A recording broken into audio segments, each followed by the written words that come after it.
Good morning છોકરાઓ, એક નાનકડું અનાઉન્સમેન્ટ કરવાનું છે.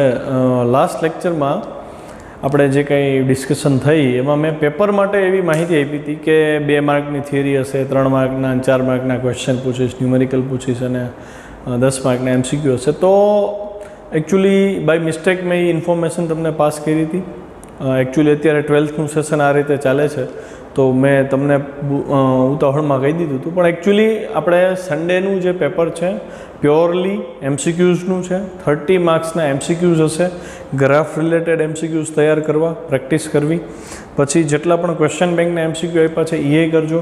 પછી એપ્લિકેશન આવે છે કુમાર પ્રકાશનની, તો એમાંય ઘણાય પ્રેક્ટિસના MCQ હોય છે. તો તમારે જો વધારે પ્રેક્ટિસ કરવી હોય તો તમે એમાંથી કરી શકો છો.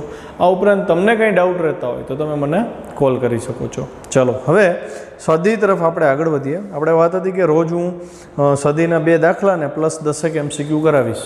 ટોટલ ક્વેશ્ચન બેંકમાં બધા પ્રકારના MCQ તમે ટોટલ ગણો ને તો 16 થી 56 છે. એટલે કે 40 MCQ આપણે ક્વેશ્ચન બેંકમાં તૈયાર કરવાના છે. એટલે 40 MCQમાં બધી પ્રકારની રીત આવી જાય છે. બરાબર છે? એટલે તમને એમ સમજો ને કે આપણે ક્વેશ્ચન બેંક છે એ ગુજરાત બોર્ડ લેવલના MCQs છે. થોડાક એનાથી અપર લેવલના છે. પછી એનાથી હજી એક લેવલ અપ જવાનું થશે. બરાબર? અને એ લેવલ આપણે JEE અને નીટ લેવલનું હશે. પણ આપણું હજી સ્ટાર્ટિંગ છે. એટલે આપણે આ 40 MCQ કરશી. તમારી 40 MCQના બરાબર પ્રેક્ટિસ કરવાના. કેમ કે બેઠે બેઠા MCQ આપણા પેપરમાં હશે એવું બહુ ઓછું બનશે અથવા નહીં બને. જે કોઈ MCQ હશે એ વધારે પડતા અમે બહારથી સેટ કરતા હોઈએ છીએ.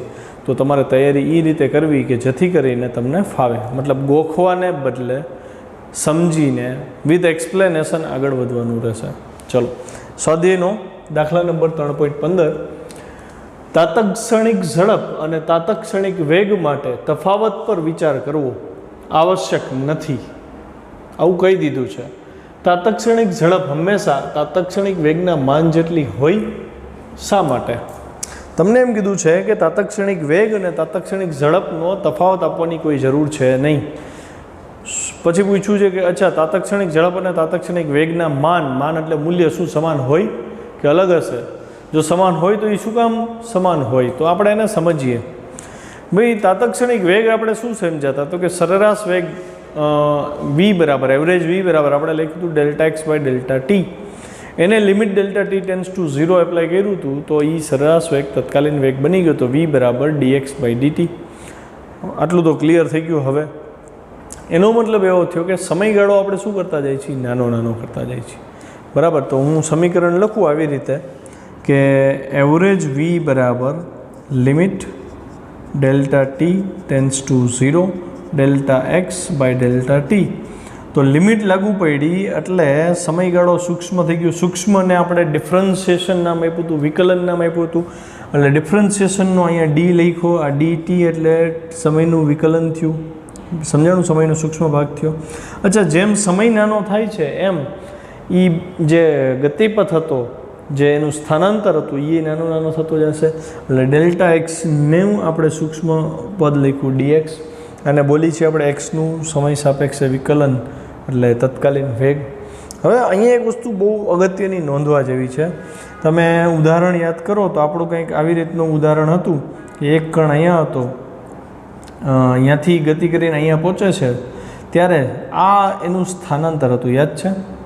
પછી આપણે અહીંયા 2 બિંદુઓ લીધા હતા, Q1 Q2. યાદ આવ્યું ને? પછી અહીંયા સાવ નજીકના બિંદુ આવ્યા. તો તમે જો સ્થાનાંતર ઘટતું જાય છે. પછી અહીંયા જુઓ ધ્યાનથી, તો અહીંયા સ્થાનાંતર અને પથ લંબાઈ, આ સમયગાળો ΔT હતો, એને સૂક્ષ્મ કર્યો એટલે આ એનાથી નાનો સમયગાળો મળ્યો. આ સૌથી નાનો સમયગાળો, આને આપણે ધારો કે dt કહી દઈએ. તો તમે જુઓ છો કે જ્યારે સમયગાળો સૂક્ષ્મ થાય ત્યારે સ્થાનાંતર અને પથ લંબાઈ સરખા થઈ જાય છે. હવે જો સ્થાનાંતર અને પથ લંબાઈ સરખા થઈ જાય તો તત્કાલીન વેગનું સૂત્ર શું હતું? સ્થાનાંતર છેદમાં સમય. અને એ સૂક્ષ્મ સમયગાળા માટે તત્કાલીન ઝડપ એટલે પથ લંબાઈ છેદમાં સમય. પણ સ્થાનાંતર અને પથ લંબાઈ તો સરખા હતા, તો તત્કાલીન વેગ અને તત્કાલીન ઝડપ બે સમાન થાય. એટલે કે જો સમયગાળો શૂન્યને અનુલક્ષે તો સ્થાનાંતર અને પથ લંબાઈ બંને સમાન મૂલ્યના થાય. અને જો એ બંને સમાન મૂલ્યના થાય તો એના લીધે તત્કાલીન વેગ અને તત્કાલીન ઝડપ પણ સમાન થાય. તેથી એનો તફાવત આપણે વિચારી શકીએ નહીં, બેયના મૂલ્ય સમાન જ મળે. ઓકે, અહીં જવાબ લખી દીધો છે. તમે પેપરમાં જો એક વાક્યમાં પૂછાય, આ સન્ડેની વાત નથી કરતો, ઇન ફ્યુચર, તો તમે આવું લખી શકો: ગતિ કરતા કણની ચોક્કસ ક્ષણના વેગને તાત્ક્ષણિક વેગ કહેવાય. અહીં જો સમયગાળો સૂક્ષ્મ લઈએ તો કોઈ ચોક્કસ ક્ષણે સ્થાનાંતરનું મૂલ્ય પથ લંબાઈ જેટલું થાય, જે મેં એક્સપ્લેન કર્યું. તેથી તાત્ક્ષણિક વેગ અને તાત્ક્ષણિક ઝડપ સમાન બને અને તેમની વચ્ચે તફાવત રહેતો નથી. રેડી? જો ગ્રાફવાળા MCQs છે ને, બહુ ઇમ્પોર્ટન્ટ છે. અને મેં તાની પહેલાં લેક્ચરમાં ઘણીવાર કીધું છે કે ભાઈ, ગ્રાફ જો તમને આવડતો હોય ને તો તમને ઘણું બધું આવડતું હોય એવું સમજવું. ગ્રાફ સમજવું બહુ જરૂરી. જો ક્વેશ્ચન શું છે 3.16માં કે આકૃતિમાં દર્શાવેલ આલેખ ધ્યાનથી જુઓ તથા કારણ સહિત જણાવો કે તે પૈકી કયો આલેખ એક પરિમાણિક ગતિ કરતા કણ માટે શક્ય નથી. બરાબર? તો એક પરિમાણની ગતિ તો આપણે ભણી ગયા છીએ. એક પરિમાણની ગતિ માટે શું વસ્તુ શક્ય બને, શું વસ્તુ શક્ય ન બને, એ આપણે એક એક ગ્રાફ જોતા જઈએ. આ ગ્રાફ એ છે. જો હું આનો જવાબ હું નથી લખાવાનો, તમારે લેક્ચરમાં પૂરું એટેન્શન આપી સમજવાનું છે. અને હું જે બોલું છું એને તમારે શાબ્દિક સ્વરૂપ આપી અને તમારી ફેરબુકમાં લેવાનું છે. જો એક્સ વર્સિસ ટીનો ગ્રાફ છે. પદાર્થનો સમય વધે છે જેમ એમ એના સ્થાનમાં જે ફેરફાર થાય છે એ દર્શાવેલો છે. અહીંયા દેખાય? તો આ એક પરિમાણિક ગતિ છે કે નહીં એ આપણે કહી. તો માની લો કે હું એક સમય લઉં છું, તો આ સમયને અનુરૂપ પદાર્થનું સ્થાન શું હશે? તો તરત તમે અહીંથી લંબ ડ્રો કરો ને, તો તમે એમ કહેશો ને કે જ્યારે સમય T1 હોય ત્યારે પદાર્થનું સ્થાન અહીંયા કંઈક મળ્યું, ધારો કે x1 થાય ને. પણ તમે જો આ જ સમયે કણ પાછો અહીંયા છે, આમ લંબ ડ્રો કરો તો અહીંયા છેદે છે ને, એટલે કે સ્થાન અહીંયા મળે છે. તો આપણે તો જોયું કે T1 સમયે સ્થાન x1 છે, તો T1 સમય અહીંયા સ્થાન થોડું x1 આવશે. આ તો બદલી ગયું ને, કેમ કે x અક્ષ ઉપર આ આંકડા y અક્ષ ઉપર x એટલે કે સ્થાન છે એ અલગ અલગ મળ્યા. મતલબ તમે એવું કહી શકો કે આ આલેખ માટે કોઈ એક સમયે કણના બે સ્થાન મળે છે. હવે એવું ક્યારેય બને કે 5 વાગે તમારી કાર ચોટીલાઈ છે ને લીમડી છે? ન બને ને. એનો મતલબ એવો થયો કે આ ગ્રાફ એક પરિમાણિક ગતિનો ગ્રાફ છે નહીં. સમજાણું?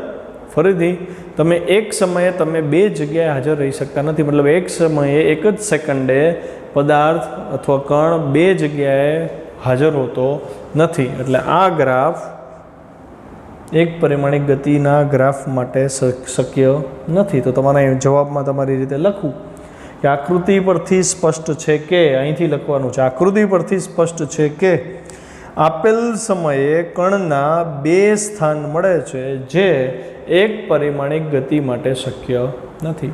પૂરું, બસ આટલું જ લખવાનું. એક જ લીટીનો જવાબ છે. હવે અહીં જુઓ, અહીંયા એક પરિમાણિક ગતિ છે તો v વર્સિસ ટીનો ગ્રાફ આપ્યો છે. બરાબર છે? તો v વર્સિસ ટીના ગ્રાફ માટે તમે ફરીથી એક્સપ્લેનેશન લ્યો. તો હું અહીં માની લો કે એક સમય લઈ લઉં છું T1. હું તમને એમ પૂછું છોકરાઓ કે ભાઈ T1 સમયે પદાર્થનો વેગ કેટલો? તો તમે શું કહેશો? અહીંથી લંબ લેશો, ધારો કે આ વેગ v1 છે, તો વળી પાછું લંબ અહીંયા આગળ વધે ને, તો અહીંયા વેગ મળ્યો, તો આ -v1 થાય. એનો મતલબ તમે એવું કહી શકો કે ભાઈ અહીંયા એક જ સમયે પદાર્થ બે વેગ ધરાવે છે. મતલબ આમે જાય છે ને આમે જાય છે, એવું શક્ય છે? માની લો કે તમારી કાર છે, તમે 40ની સ્પીડથી જાઓ છો. હું તમને 5 વાગે ફોન કરીને પૂછું કે 40ની સ્પીડથી જાઓ છો, બરાબર? તો તમારી +40 -40 છે, કઈ છે? તો તમે કાં તો જો પોઝિટિવ એક્સ ડિરેક્શનમાં તમે ધાર્યું તો તમે +40 કહેશો, તમે એની વિરુદ્ધ દિશા ધારી છે તો -40 કહેશો. તમે એમ કહેશો ના સર અમારી સ્પીડ તો +or-40 છે. That is not possible. મતલબ એક સમયે બે સ્પીડ હોવી શક્ય નથી. તો આ ગ્રાફ પણ એક પરિમાણની ગતિ માટે શક્ય નથી. જવાબ શું લખવાનો? આકૃતિમાં દર્શાવ્યા પ્રમાણે આપેલ ક્ષણે સ્પષ્ટ છે કે પદાર્થ બે વેગ ધરાવતો હોય તેવું દેખાય છે, જે વસ્તુ શક્ય નથી. તેથી આ ગ્રાફ એક પરિમાણિક ગતિ માટે શક્ય નથી. ત્યારબાદ આકૃતિ સી જુઓ. અહીંયા આકૃતિ ઝડપ વિરુદ્ધ સમય છે. ઝડપ વિરુદ્ધ સમય છે. માની લ્યો હું અહીંયા એક સમય લઉં છું, જોજો ધ્યાનથી. તો એને અનુરૂપ તમે લંબ ડ્રો કરો તો એ એક જ વાર છેદે છે, એટલે કે એક ફિક્સ સ્પીડ આવી. સ્પીડને હું વીથી જ દર્શાવીશ કે ચલો ભાઈ t1 સમયે સ્પીડ કેટલી આવે છે, v1 આવે છે, બરાબર છે. તો આપણને એમ થાય તો આ શક્યતા દેખાય છે પહેલી નજરે, કેમ કે એક સમયે એક જ વેગ મેળવો. પણ હજી આપણે આગળ વિચારવું પડે. માની લ્યો કે હું સમય અહીંયા લઉં, જો સમય અહીંયા લઉં t2 કહું તો અહીંયા જે વેગ મળશે એ વેગ ઓકે, પણ હું એમ કહું સ્પીડ કેટલી, તો તમારી સ્પીડ જે છે એ નેગેટિવમાં મળશે. હવે મને કહો જો સ્પીડ કોઈ દી નેગેટિવ હોય? ઝડપ અદિશ રાશિ છે, એને પ્લસ કે માઇનસ મળતા નથી, ઓલવેઝ ધન હોય. નોટ ડાઉન કરવું હોય તો નોટ ડાઉન કરી લ્યો કે ઝડપ અદિશ રાશિ છે તે પ્લસ માઇનસ ન હોય, ઓલવેઝ પ્લસ હોય. જેમ પથ લંબાઈ ઓલવેઝ ધન હોય એમ ઝડપ ઓલવેઝ ધન હોય. વેગ છે એ ધન કે ઋણ હોઈ શકે, સ્થાનાંતર છે એ ધન કે ઋણ હોઈ શકે, પણ ક્યારેય ઝડપ કે પથ લંબાઈ ઋણ હોય નહીં. તો હું અહીંયા જવાબ એવો લખીશ કે આકૃતિ સી પરથી સ્પષ્ટ છે કે અમુક ક્ષણે પદાર્થ ઋણ ઝડપ દર્શાવે છે, ઝડપ ક્યારેય ઋણ હોય નહીં. તેથી આ ગ્રાફ પણ એક પરિમાણિક ગતિ માટે શક્ય નથી. ઓકે, રિવાઇન્ડ કરીને ફરીથી સાંભળવું પડે તો સાંભળજો. હવે આકૃતિ ડી લઈ. આ આકૃતિ ડી છે. તમને ડી આકૃતિમાં પથ લંબાઈ વિરુદ્ધ સમયનો ગ્રાફ આપ્યો છે, બરાબર.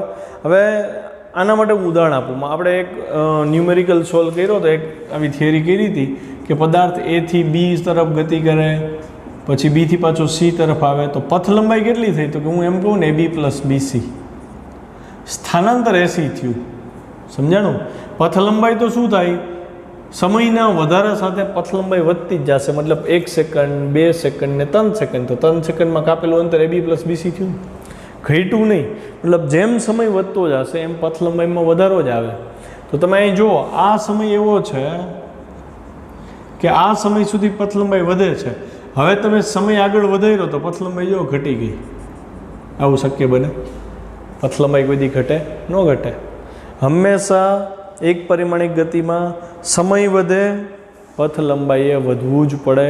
તો આનો જવાબ તમારે લખવો પડે કે આકૃતિ પરથી સ્પષ્ટ છે કે વચ્ચે વચ્ચે સમય વધારા સાથે પથ લંબાઈ ઘટાડો દર્શાવે છે, પથ લંબાઈ ક્યારેય સમય સાથે ઘટે નહીં. આથી આ ગ્રાફ પણ એક પરિમાણિક ગતિ માટે ખોટો છે. અચ્છા, તો આપણને એમ થાય કે આ સાચો ક્યારે થાય? તો હું અહીં સ્થાનાંતર લખું ને તો સાચું થઈ જાય, કેમ કે સ્થાનાંતર છે એ દિશા દર્શાવે. એટલે તમે 5 મીટર આગળ ગયા હતા એટલે અહીં 5નો અહીંયા મેળો, પછી તમને 3 ડગલા પાછળ હાલ્યા હતા. દારૂડિયાવાળો દાખલો યાદ આવે ને? તો 5 ડગલા આગળ, 3 ડગલા પાછળ, 3 ડગલા પાછળ, એટલે તમે અહીંથી પાછા 2 ખાલી શકો. એ શેમાં શક્ય બને? સ્થાનાંતર વિરુદ્ધ સમય હોય તો શક્ય છે. પણ પથ લંબાઈ વિરુદ્ધ સમય હોત ને તો એ ગ્રાફ સીધો આગળ જ વધત, મતલબ 5, 3 વધારે વધતા જ જાત, એવી રીતે થાત. એ આપણો ગ્રાફ જે હતો એ સ્થાનાંતર વિરુદ્ધ સમયનો ગ્રાફ હતો. હવે તમે ફરીથી એ ગ્રાફ જોજો અને અહીંયા જોજો x વર્સિસ t લખ્યું હતું. x એટલે સ્થાનાંતર છે. ઓકે, ચલો હવે 3.17. ઘણી મિસઅન્ડરસ્ટેન્ડિંગ ગ્રાફમાં બધાને રહેતી હોય છે. તો આપણા આ જે સ્વાધ્યાયના દાખલા છે સ્પેશિયલી ગ્રાફ રિલેટેડ, એ તમારા ઘણા કોન્સેપ્ટ્સ ક્લિયર કરી દેશે. જો ધ્યાનથી ક્વેશ્ચન 3.17 એવું કહે છે કે આકૃતિમાં કણની એક પરિમાણિક ગતિ માટે x વિરુદ્ધ tનો ગ્રાફ દર્શાવેલો છે. x વિરુદ્ધ tનો ગ્રાફ દર્શાવેલો છે. આલેખ પરથી એમ કહેવું સાચું છે કે t<0 માટે કણ સુરેખ માર્ગે ગતિ કરે છે. t<0 એટલે જો અહીં ધ્યાન, અહીંયા t = 0 હોય, બરાબર. આપણને એમ t<0 મતલબ ઋણ સમય કોઈ દી થાય નહીં. પણ આ લોકોએ શું ટેકનિક યુઝ કરી હોય એ સમજો. t<0 નો મતલબ કેમ કરવો? તો કે અહીંયા 5 વાગ્યા હોય, આ t = 0 છે ને, એને આપણે એમ કહી દીધું કે ભાઈ 5 કલાક થઈ. તો હું એવું કહી શકું ને, અહીંયા 4 કલાક હશે, અહીંયા 3 કલાક હશે, અહીંયા 2 કલાક હશે, અહીંયા 1 કલાક હશે. આવું થાય? મતલબ એવો થયો કે 5 વાગે સ્થાન એનું 0 છે, ઉગમ બિંદુએ આવ્યું, એ જે સમય નોટ થયો t 5 કલાક, એને 0 સમય કહી દીધો. અહીંથી આ 1 કલાક થઈ, આ ઋણ 2 કલાક, આ ઋણ 3 કલાક, આ ઋણ 4 કલાક. સમય ઋણ નથી, સમજો, સમય ઋણ નથી, પણ આગળની કલાકો સમજવાની. ખ્યાલ આવ્યો? એટલે તમને એમ કહે છે કે t<0 માટે આ તો મેં આંકડા ધારી લીધા, અહીંયા ગમે હોઈ શકે. મેં તમને પહેલાંય કીધું હતું કે આ પસંદગી ફિઝિક્સમાં આપણે કરી શકીએ ગમે એવી રીતે. ખ્યાલ આવ્યો? તો અત્યારે આને કાઢી નાખી છીએ આપણે. હવે એમ કીધું છે કે ભાઈ જો અહીંયા ગ્રાફમાં t<0 માટે કણ સુરેખ માર્ગે ગતિ કરે છે. તો ટેક્સ્ટબુકનો જે ગ્રાફ છે ને અહીંયા સ્પેશિયલી આવું દેખાડ્યું છે, આમ સુરેખ રસ્તો દેખાડ્યો છે. અને પછી એમ કીધું છે કે t<0 સમય માટે કણ પરવલય માર્ગે ગતિ કરે. તો પરવલય દર્શાવ્યો છે. તો આપણને એમ થાય કે ઓકે ચાલો આ પરવલય યાદ છે ને? હે, પરવલય આવી રીતે મળે. આ એક્સ અક્ષ છે, આ વાય અક્ષ છે, અને આ પરવલય આમ મળે, અહીંયા મળી શકે, આવી રીતે મળી શકે, આમ મળી શકે. અત્યારે આ ભાગ નથી દર્શાવ્યો તો આ પરવલય તો કહેવાય જ. અને અહીંથી એમ કીધું સીધી લાઈન છે, મતલબ તમારો ગ્રાફ તમને આમ આપ્યો છે. તમને એમ કહે છે કે ગ્રાફ ઉપરથી કહી શકો કે એક પરિમાણમાં કણ પણ પરવલય માર્ગે ગતિ કરે છે? ન કહી શકાય, કેમ કે અહીંયા પરવલય જે છે એ ગ્રાફ છે, કણનો માર્ગ નથી. મતલબ કણ કાંઈ આની ઉપર નથી હાલ્યો જતો. સમજો, ગ્રાફને ઘણા એવું સમજી બેસતો હોય કે ભાઈ ગ્રાફ વર્તુળાકાર છે તો એનો મતલબ કણ વર્તુળ ગતિ કરે. ના, એવું નથી. આ તો સમય સાથે વેગમાં શું ફેરફાર આવે ને એની વેલ્યુ જ આપે છે, અને ગતિપથ ન કહેવાય. સેમ વસ્તુ x વર્સિસ t, તો હું અહીંયા એવું ન કહી શકું કે પદાર્થ આવી રીતે ચક્કર ફરતો હોય છે. નહીં, એ ખોટી વાત છે. એ સમજતા હો તો મનમાંથી કાઢી નાખજો. આ ગ્રાફ માત્ર એવું દર્શાવે છે કે t સમયે પદાર્થનું સ્થાન અહીંથી વધતું જાય છે, અહીંયા મેક્સિમમ થયું, પછી પાછું અહીંથી ઘટતું જાય છે, અને પાછો સમય ઋણ થયો, 0 થયું. સમજાણી વાત?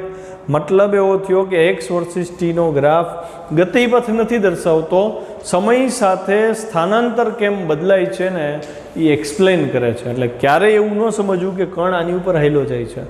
કણ છે ક્યાંક બીજે, પણ સમય સાથે એનું જે સ્થાન આવે છે એના આપણે બિંદુઓ મૂકીને આ જોઈન્ટ કર્યું છે. ખ્યાલ આવ્યો?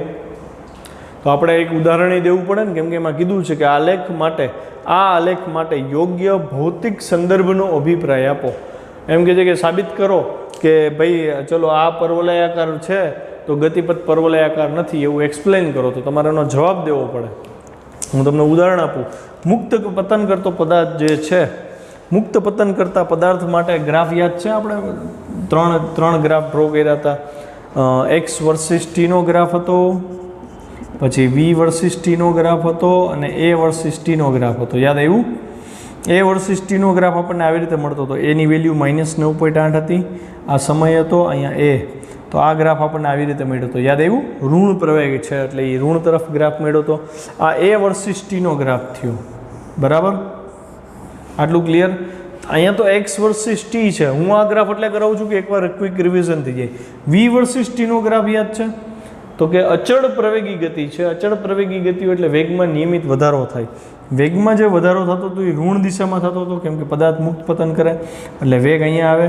તો તમે પદાર્થનો પ્રારંભિક વેગ માની લો કે વોટેવર કાંઈ પણ હોય, તો એ ગ્રાફ આપણે આવી રીતે ડ્રો કર્યો હતો. યાદ આવે? તો આનો ઢાળ જુઓ તમે, ત્રિકોણ લેફ્ટ હેન્ડ સાઈડ એવું, આનો ઢાળ ઋણ થયો. વી વર્સિસ ટીનો ઢાળ એટલે વેગ વિરુદ્ધ સમયનો ઢાળ એટલે પ્રવેગ થાય. તમે સમજી ગયા છો? તો આનો ઢાળ પ્રવેગ થાય, પણ વી વર્સિસ ટીનો ગ્રાફ કેવો આવ્યો જોવો જોઈએ. સુરેખ આવ્યો. ક્યારે? અચળ પ્રવેગી ગતિ મુક્ત પતન હોય ત્યારની વાત છે. હવે મેઇન ગ્રાફ કે ભાઈ એક્સ વર્સિસ ટીનો ગ્રાફ શું હતો યાદ કરો. તો કે એક્સ વર્સિસ ટીનો ગ્રાફ હું તમને યાદ કરાવું. પદાર્થનું સ્થાનાંતર ક્યાં થતું હતું? નીચે તરફ થતું હતું. એટલે પદાર્થના સ્થાનમાં જે ફેરફાર થાય, આ સમય સ્થાનાંતર મારે નીચે લેવું પડે, કેમ કે ઋણ એક્સ આવશે. તો જે ગ્રાફ મળતો હતો એ તમને આવો મળ્યો હતો. યાદ આવ્યું? એક્સ વર્સિસ ટીનો જે ગ્રાફ હતો એ તમને આવો મળતો હતો. કેવી રીતે નક્કી થાય કે આવો મળે છે? તો તમને એક્સ વર્સિસ ટીનું સમીકરણ ખબર છે. એક્સ બરાબર v0t પ્લસ 1/2 એ ટી સ્ક્વેર થાય. ખબર પડી આટલી? તો આ પદમાં પ્રારંભિક વેગ તો 0 એ મુક્ત પતન વખતે, એટલે એક્સ બરાબર શું થયું? 1/2 એ ટી સ્ક્વેર. તો ટીની 2 ઘાત આવી. સમજે પડી?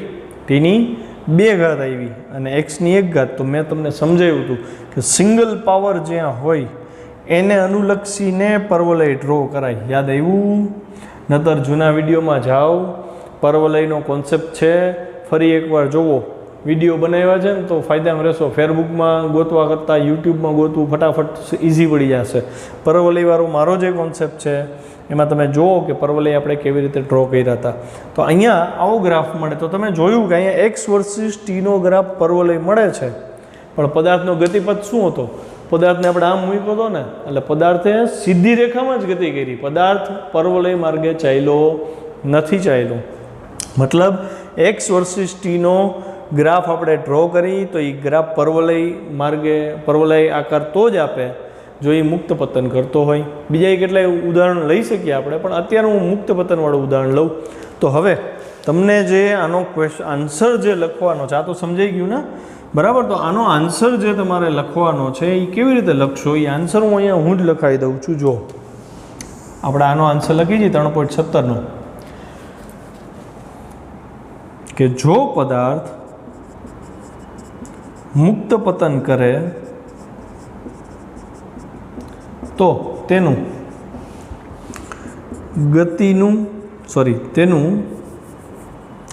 સ્થાન સમીકરણ, એટલે કે સ્થાન નક્કી કરતું સમીકરણ x બરાબર v0t + 1/2 at² પરથી x બરાબર શું બને? 1/2 at² બને. એટલે કે અહીંયા v0 તો 0 હતો ને, મુક્ત પતન છે તો v0 0 થાય, જે પરવલયનું સમીકરણ છે.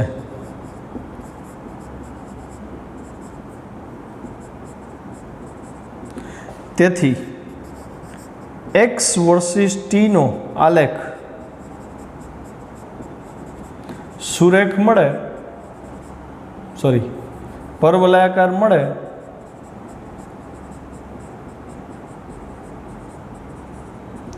પરંતુ ગતિપથ તો સુરેખ જ થાય. સમજ પડી? તો આ આલેખ છે એ પરવલય માર્ગે ગતિ કરે છે પદાર્થ, એવું કહેતો નથી. આ આલેખ એવું કહે છે કે એક્સ વિરુદ્ધ ટીનો ગ્રાફ છે, એટલે અહીંયા પરવલય મળ્યું તો આ અચળ પ્રવેગી ગતિનો ગ્રાફ છે. યાદ રાખજો, એક્સ વર્સિસ ટીનો ગ્રાફ જ્યારે પરવલય દર્શાવે એટલે અચળ પ્રવેગી ગતિ હોય. ઉપર હેડિંગ આપી દો, 1 માર્કના MCQ કામ આવી જાય કદાચ.